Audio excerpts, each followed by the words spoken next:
The Relic of the Fallen Star. Chapter 1. The Sound of the Hounds. The rain had been falling for 3 hours without mercy. It came down in cold gray sheets through the canopy of Douglas firs, turning the forest floor into a slick, treacherous maze of mud and root and stone. The kind of rain that didn't just soak a man. It got inside him, into his bones, into his thinking, into the part of him that calculated odds and measured distances and decided whether to keep running or lie down and let whatever was coming find him. Caleb Johnson kept running. His boots hit a patch of wet slate and skidded hard to the left.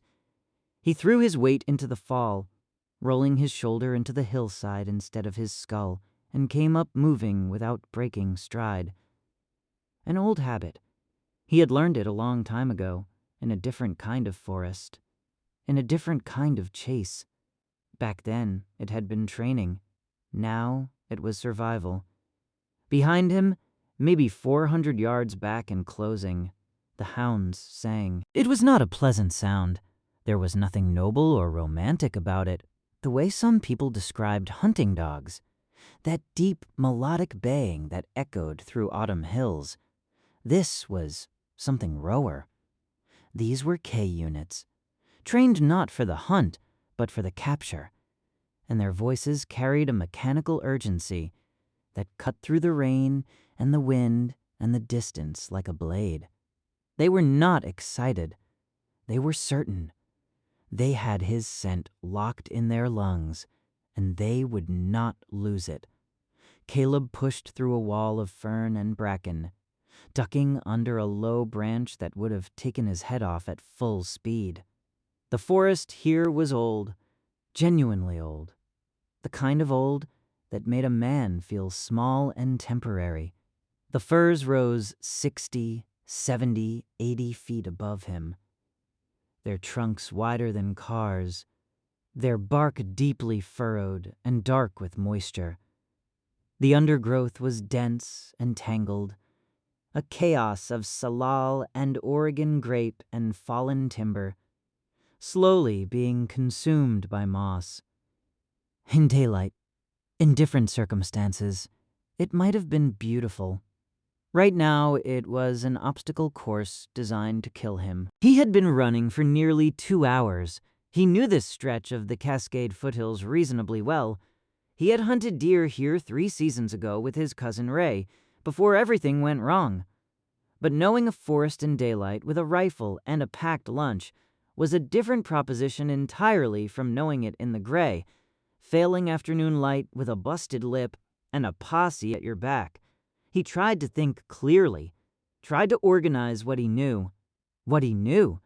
3 days ago, Senator Dale Whitmore had been found dead in his private cabin 12 miles east of the town of Harlan Creek. Shot twice.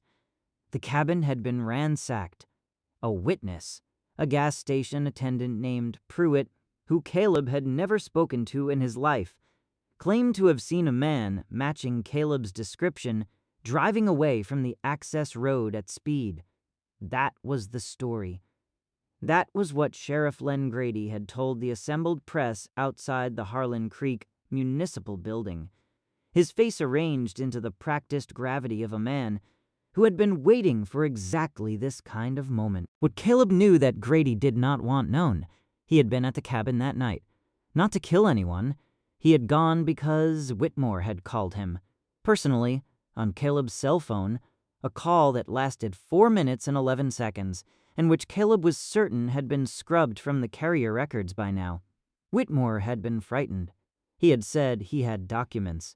He had said the words, Harlan Creek Land Survey and Vantage Corp, and they know I have it. And then he had said come alone, and Caleb, who had known Dale Whitmore for 20 years and trusted him the way you trust a man, who once pulled you out of a frozen river, had gone. He had arrived to find the door open and Whitmore already dead. He had touched the door frame. He had stepped inside. He had stood over the body for perhaps 30 seconds, long enough to understand what he was looking at and what it meant for him, and then he had run. Not because he was guilty, because he understood in the cold and clarifying way that fear sometimes sharpens a man's thinking, that the scene had been arranged, that the witness had been placed, that Sheriff Len Grady, who had been in Vantage Corp's pocket for at least 4 years, would have a warrant inside of 6 hours. He had been right about the 6 hours. He had been wrong about having enough of a head start. The hounds surged louder behind him. Closer now. 300 yards, maybe less. Caleb angled left, toward the sound of running water. A creek. He thought he remembered a creek cutting through this section of the valley, running fast and cold off the snowmelt from the ridge above. If he could reach it and move downstream for a quarter mile, he could break the scent trail. Buy himself time. Time to think. Time to figure out where he was going. Because right now, he was running away, and that was not a strategy. That was just motion. The ground dropped sharply beneath him, and he half ran, half slid down a steep embankment, grabbing at exposed roots to control his descent. The rain was heavier here, funneled by the terrain into something approaching a downpour. His jacket was soaked through. His hands were numb.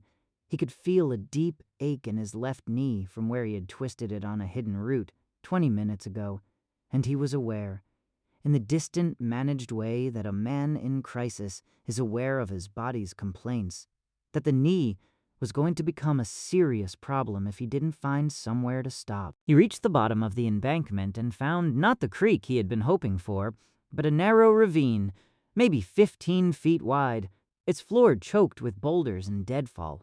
The creek was there, but it was running fast and high with rainwater, churning white over the rocks. Too fast to wade safely. Too wide to jump. He stood at the edge for 2 seconds. 2 seconds he could not afford, and made the calculation. Upstream. There might be a crossing upstream. He turned and moved along the ravine's edge, picking his way over the uneven ground, and that was when his left boot found the patch of wet slate. It happened fast. The slate was smooth as glass under the rain, angled just enough to send him sideways, and his injured knee buckled on the first corrective step. He went down hard, his hip catching the edge of a rock, and then he was sliding.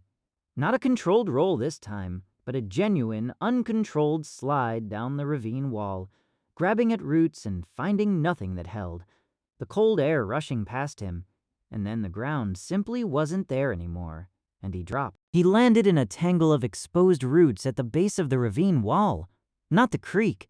He had fallen short of the water, into a kind of natural alcove formed by the root system of a massive fallen cedar that had come down across the ravine at some point in the distant past.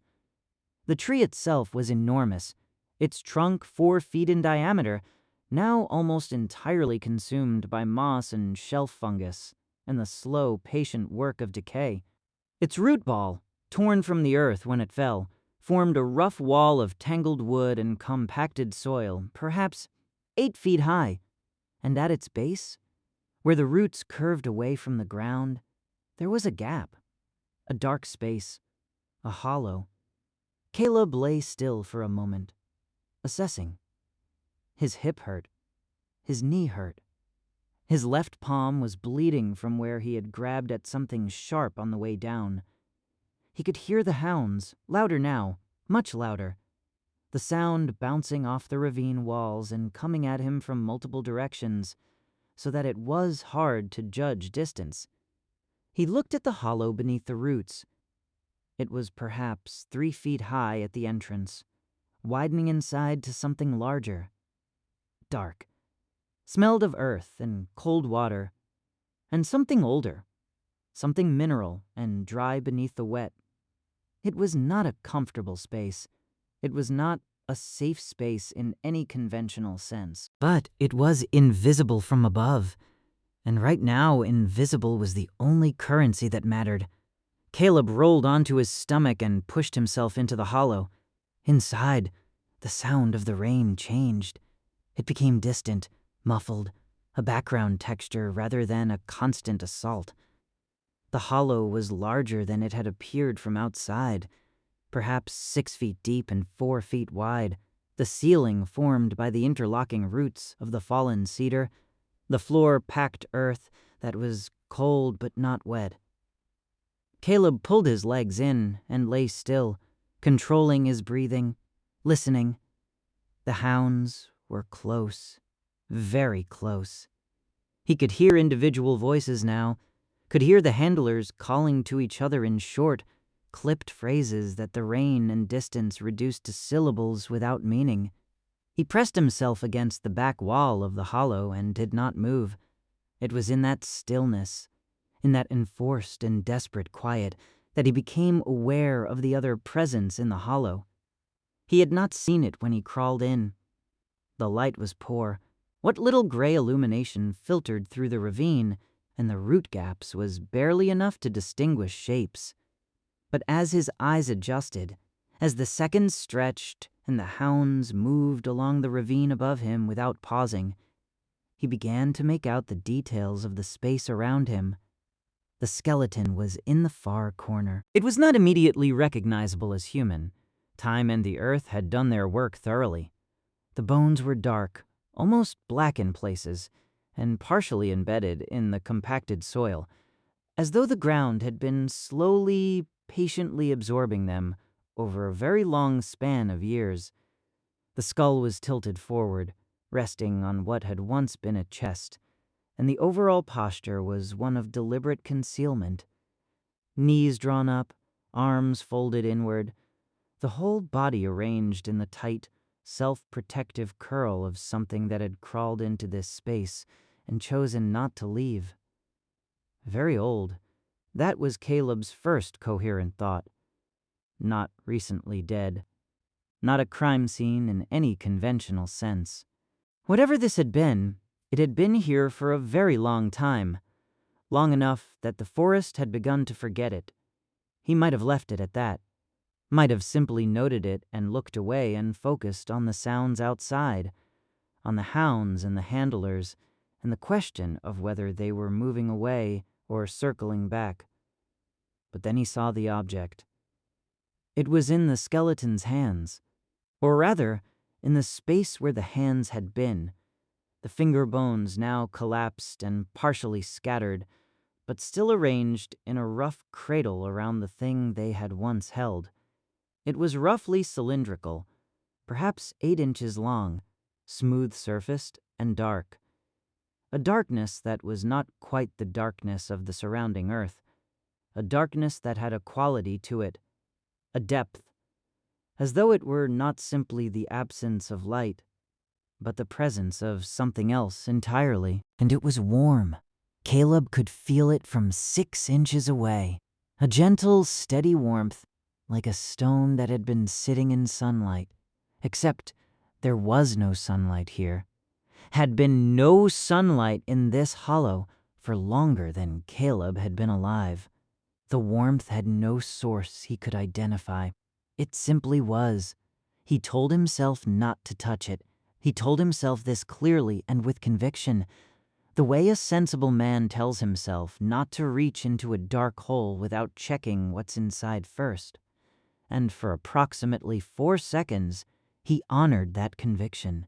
Then the hound surged again, close, terrifyingly close, right above him on the ravine edge, and his hand moved without conscious instruction, reaching out in the blind, instinctive way that a drowning man reaches for anything solid, and his fingers closed around the cylinder.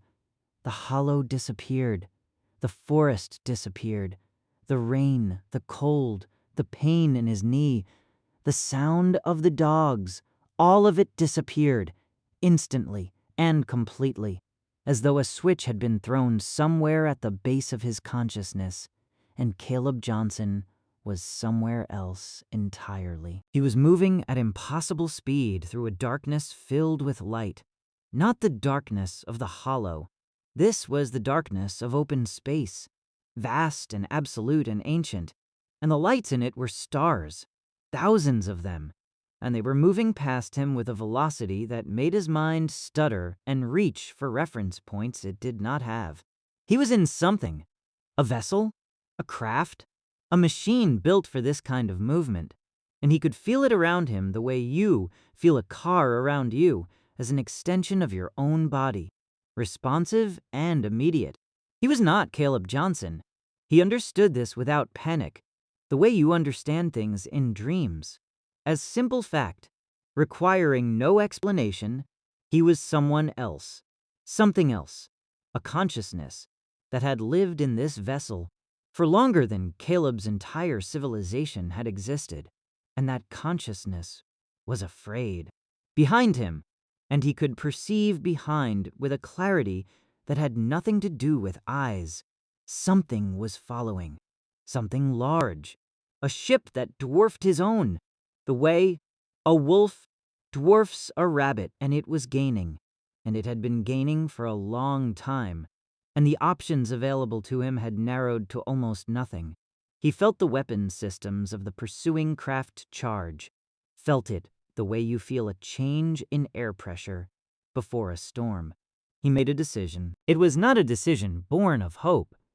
It was a decision born of the understanding that some things are more important than survival, and that the object, the core link, his mind supplied the word from somewhere deep in the borrowed consciousness, must not be taken, must not be captured, must be hidden or destroyed or passed on, but must not fall into the hands of the thing behind him.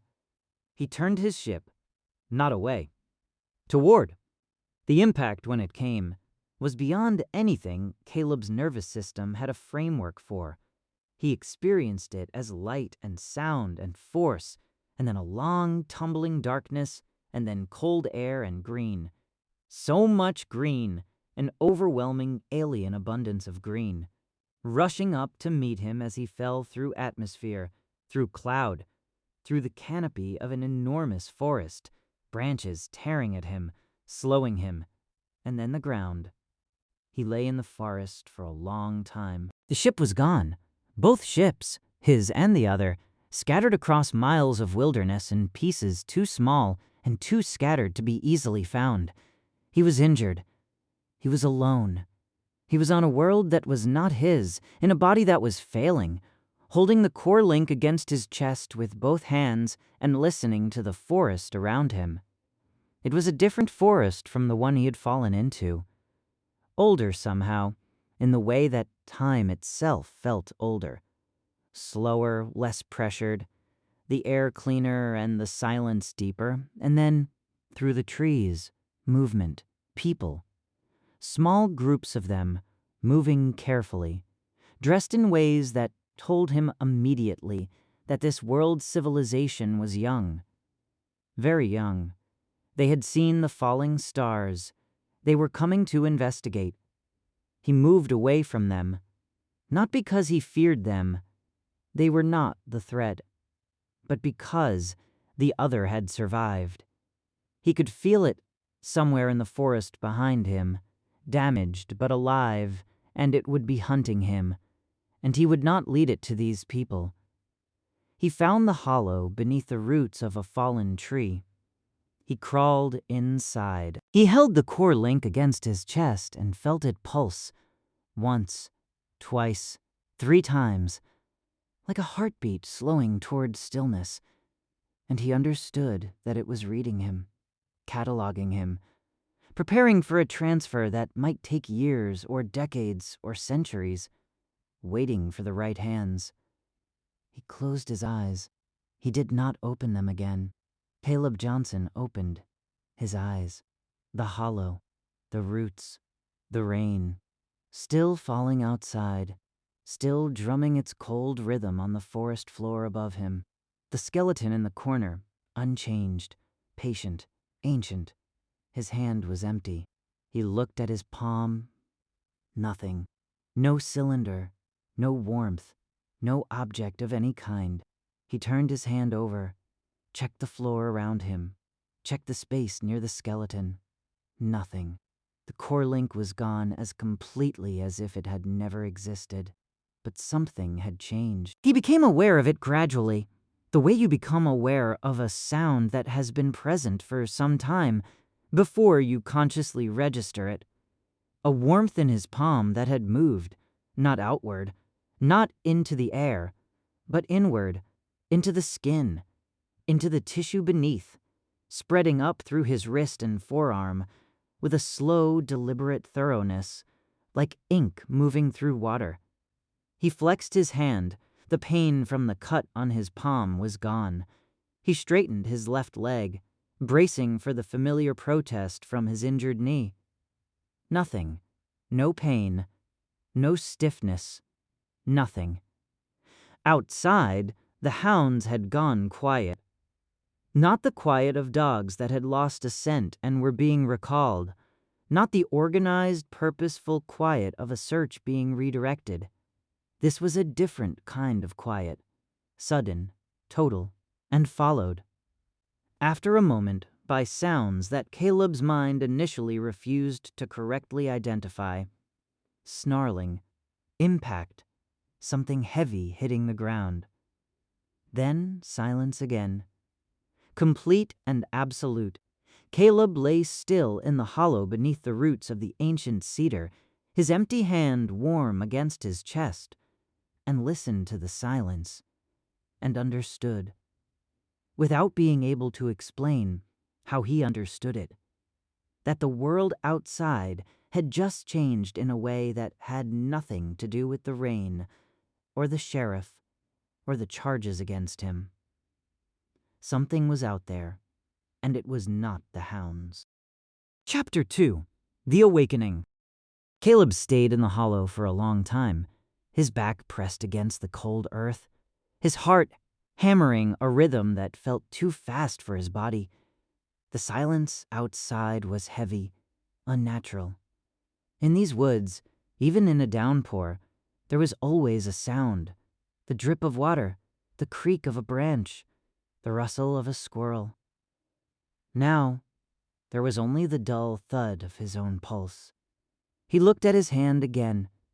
There was no mark, no scar where the object had touched him, but the skin felt tight, humming with a low-frequency vibration he could feel all the way up to his jaw. It's inside me, he thought.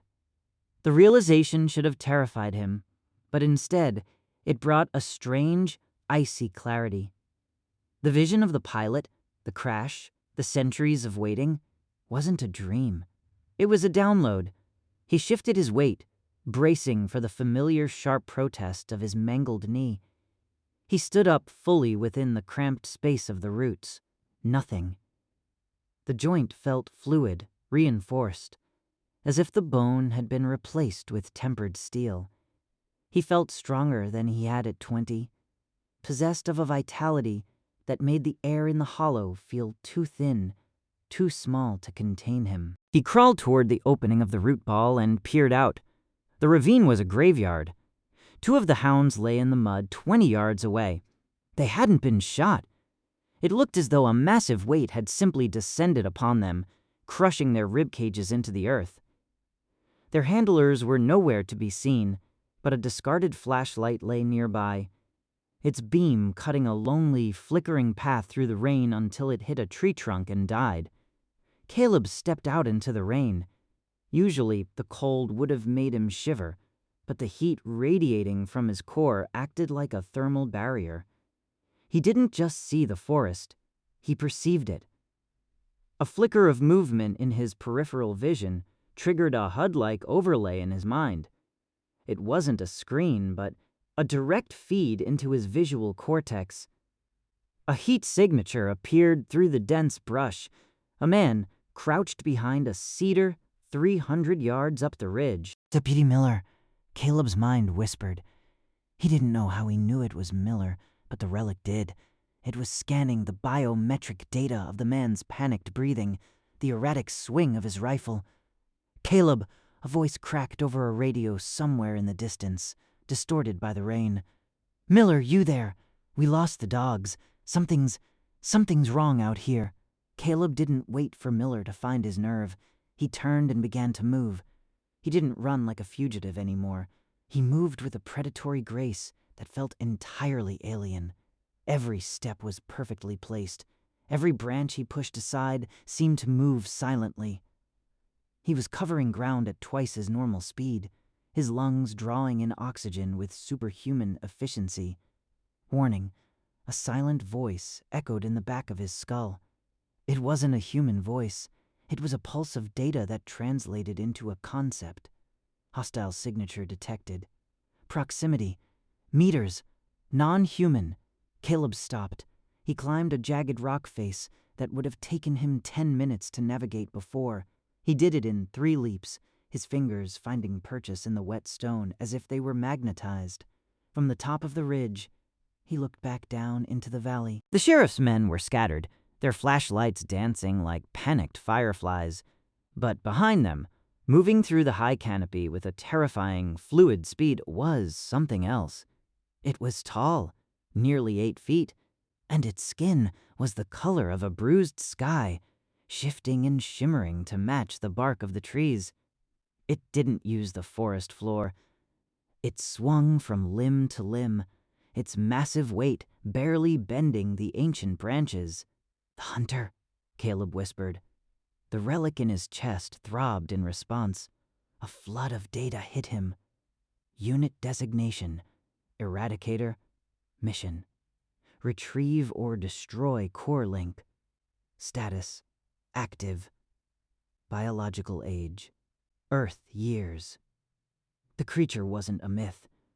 It wasn't a Sasquatch or a spirit. It was the pilot of the ship that had chased the relic's original bearer to Earth.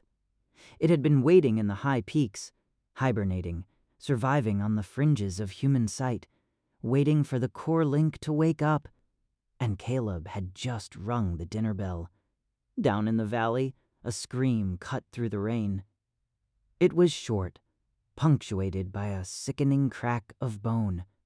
A flashlight went spinning into the creek. "Spread out! Spread out!" Sheriff Grady's voice boomed, though it was thin with terror. "Shoot anything that moves! Miller, get the lights on the—" Another scream. Caleb watched as the hunter dropped from a height of 40 feet, landing silently behind one of the deputies. In a single blurred motion, the creature's long, multi-jointed arm lashed out. The man was gone before he could even chamber around. The hunter stopped then. It ignored the remaining men, who were firing blindly into the dark. It turned its head, a narrow, eyeless visor of black glass. Upward. It looked directly at Caleb. Even through the rain and the distance, Caleb felt the weight of its gaze. It wasn't just looking at him. It was locking onto the signal in his marrow. It knows, Caleb realized. It doesn't care about the sheriff. It doesn't care about the murder. It wants the thing inside me. Caleb felt a surge of something that wasn't his own fear. It was the relic's defensive protocol. His skin began to itch, a prickling sensation like needles moving under his pores. "You want it?" Caleb muttered, his voice sounding deeper, resonant with a metallic edge. "Come and get it." He turned and ran deeper into the mountains. He knew the sheriff's men wouldn't follow him now. They were too busy dying or fleeing from a nightmare they couldn't understand. But the hunter was coming. As he ran, the knowledge of the relic continued to unfold. He saw maps of the stars, the schematics of the ship that had crashed, and the realization that the crimes he was accused of were small compared to the war that had been brought to his doorstep.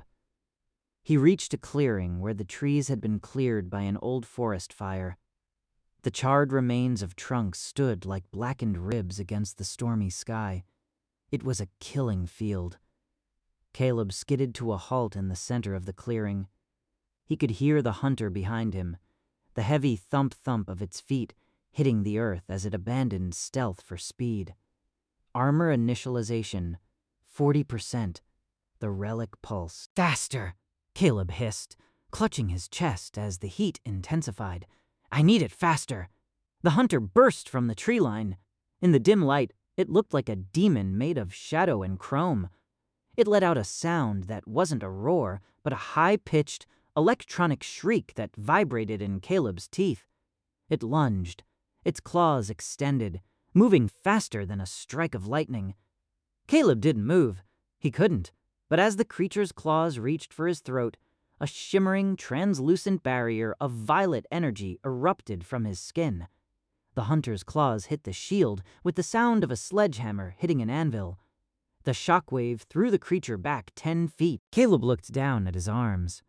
A fine, interlocking mesh of dark, iridescent plates was beginning to crawl over his sleeves, merging with his skin.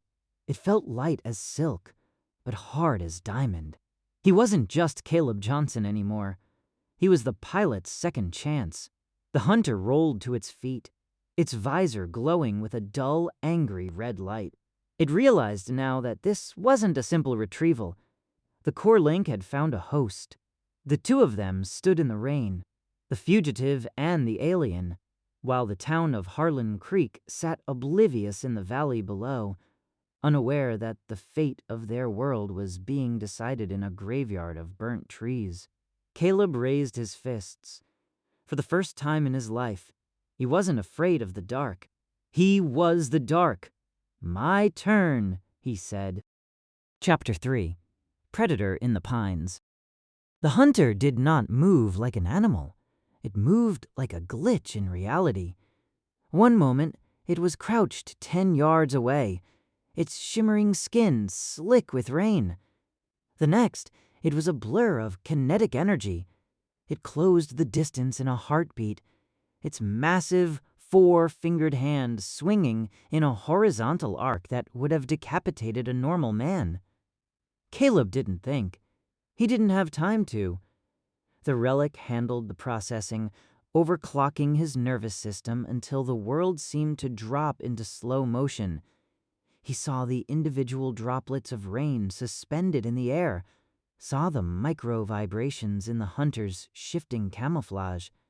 He ducked, the creature's claws whistling inches above his head, the force of the swing snapping a charred sapling behind him like a toothpick. Caleb drove a counterpunch into the creature's midsection. His fist, now backed by the relic's hydraulic-like enhancement and the growing weight of the dark armor, hit with the force of a battering ram. The hunter let out a metallic grunt, staggering back. It seemed surprised, not by the strength, but by the audacity. For centuries, it had been the undisputed apex of these mountains, a ghost that killed without effort. Now the ghost was being hit back. Warning, the relic pulsed in Caleb's mind. Shield integrity, 62%, energy depletion high. Tactical recommendation, utilize environmental hazards. Direct physical confrontation with Eradicator class units is statistically unfavorable. "I'm working on it," Caleb grunted, his voice sounding like grinding stones. The hunter recovered instantly. It reached into a housing on its thigh and pulled out a jagged bone-white blade that hummed with a sickly green light. A plasma edge. It lunged again, but this time it wasn't just swinging, it was calculating.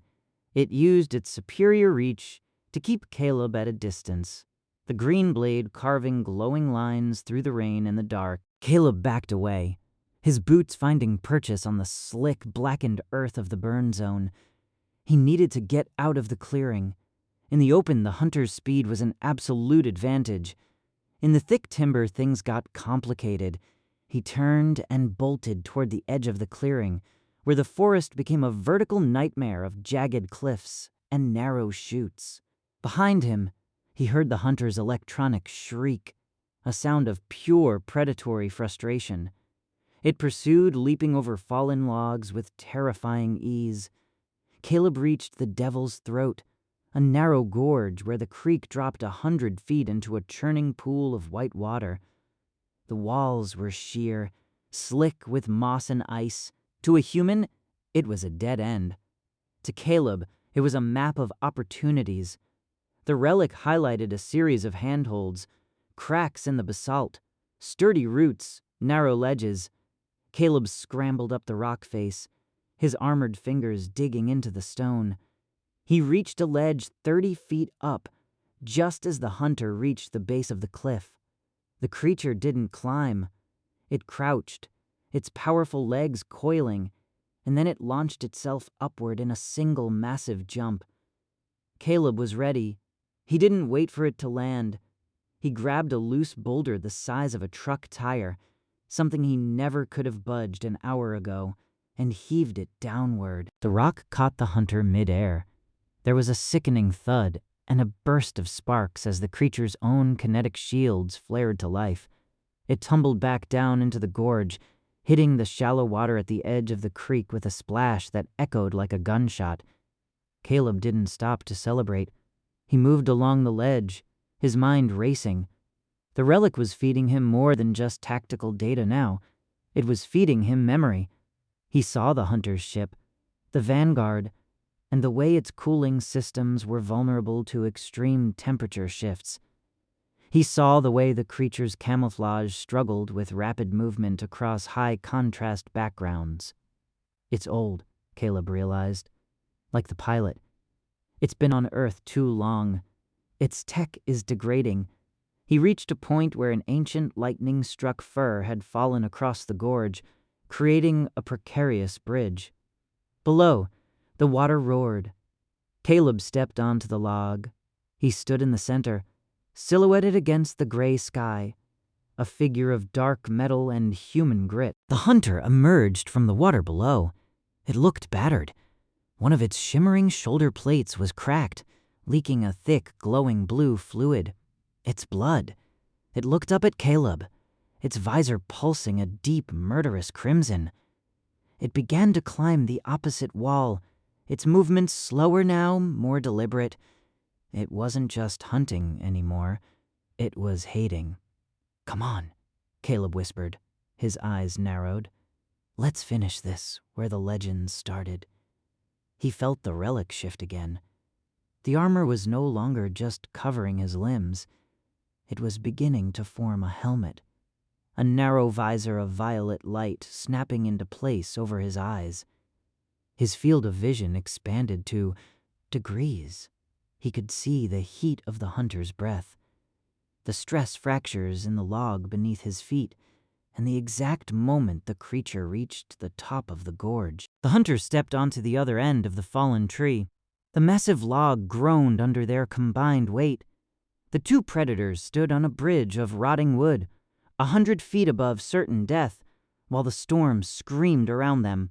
The hunter raised its plasma blade. Caleb centered his weight, his hands curling into claws of dark alien alloy. In the distance, the sirens of the sheriff's backup began to wail, heading toward the forest. They were coming for a murderer. They were going to find a war. Chapter 4. Triumph of the Relic. The log bridge groaned, a deep wooden protest that vibrated through the soles of Caleb's armored boots. Below them, the devil's throat roared, a hungry abyss of white water and jagged basalt. The hunter didn't hesitate. It moved with a sudden, jerky twitch, a byproduct of its degrading neural link, and lunged across the log. The plasma blade carved a glowing green arc through the rain, sizzling as it vaporized the falling droplets. Caleb didn't retreat. The relic surged, sending a jolt of artificial adrenaline through his heart. He stepped into the strike, his armored forearm snapping up to catch the hunter's wrist. The collision sent a shower of violet and green sparks cascading into the gorge. The smell of ozone and burnt moss filled the air. "Warning, shield integrity at 18%, the relic pulsed. "Structural failure of support platform imminent." "I know," Caleb hissed. He drove his knee into the hunter's wounded midsection, hitting the cracked plating. The creature shrieked, a sound like grinding metal, and lashed out with its free hand. Its claws raked across Caleb's chest, tearing through the dark mesh and drawing blood. The pain was white, hot, but it felt distant, filtered through the relic's combat dampeners. The hunter leaned its massive weight forward, trying to drive Caleb off the log. It was stronger, heavier, and fueled by 4 centuries of stagnant rage. Caleb felt the rotting wood beneath him begin to splinter. "Tactical analysis. Pivot," the relic whispered. Caleb didn't fight the push. He leaned back, letting his heels hang over the edge of the log. As the hunter committed its full momentum to the shove, Caleb dropped. He caught the edge of the log with his hands and swung his legs upward, wrapping them around the hunter's neck in a desperate kinetic grapple. The sudden shift in center of gravity was too much for the ancient tree. With a sound like a mountain breaking, the log snapped in the middle. They fell. For a second, there was only the sensation of weightlessness and the roar of the wind. Then they hit the cliffside. Caleb used his armored boots to kick off the rock, pushing himself away from the falling debris. The hunter, tangled in the branches of the shattered tree, slammed into a rocky outcropping halfway down before tumbling into the churning pool at the bottom. Caleb hit the water a second later. The cold was an absolute shock, a physical blow that threatened to knock the air from his lungs. The current grabbed him, dragging him under, spinning him through the dark. Oxygen reserves. Minutes. Initiating emergency buoyancy. The armor on his back inflated slightly, forcing him toward the surface. He broke the water, gasping, and grabbed a jagged rock at the edge of the pool. He dragged himself onto the narrow, pebble-strewn bank, his armor flickering and dimming as the relic struggled to reboot. Across the pool, the hunter was already rising. It was a wreck. Its camouflage was gone, leaving its skin a raw, bruised gray.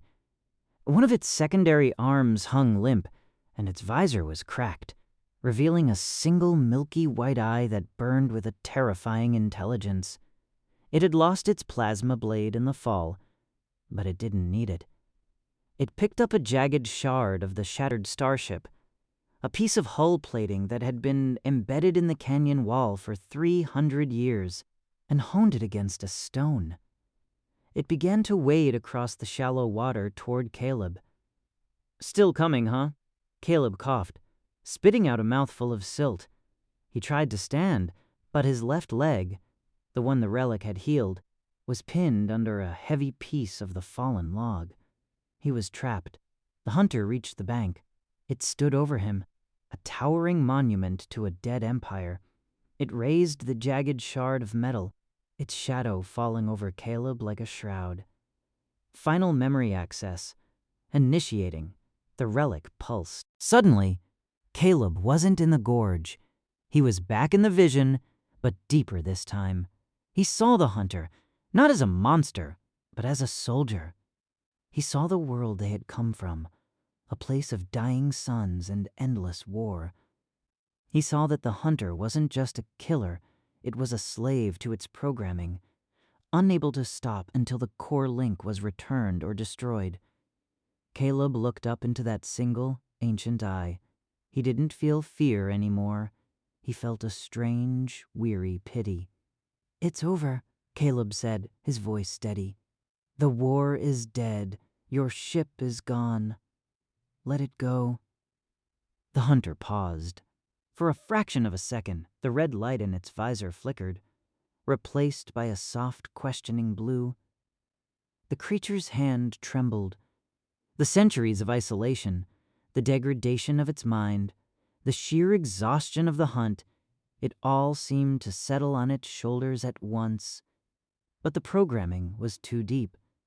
The red light returned, brighter and more violent than before. It let out a final mournful shriek and brought the metal shard down. Caleb didn't close his eyes. He reached out with his armored hand and caught the shard. At the same moment, he triggered the relic's final defensive burst, a concentrated discharge of every remaining spark of energy in his system. A blinding flash of violet light erupted from Caleb's palm. It surged through the metal shard and into the hunter's body. The creature stiffened, its entire frame glowing with an internal fire. There was no explosion, just a long, low hum that vibrated in the very marrow of the earth. The hunter began to dissolve, not into ash, but into light, thousands of tiny glowing particles that rose into the rain, drifting upward toward the stars it had come from. The metal shard clattered to the stones. Chapter 5. The Guardian of Harlan Creek. Caleb Johnson walked into Harlan Creek just before dawn. The sky was a washed-out gray, the color of bruised steel, and the early morning fog clung to the streets like a living thing. Every street lamp glowed in a soft halo.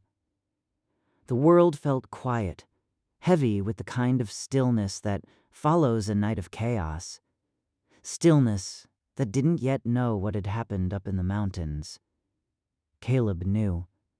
The relic inside him knew. And the town was about to find out.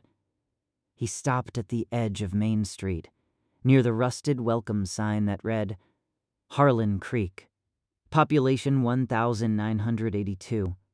Through the relic's enhanced senses, the town was alive with heat signatures.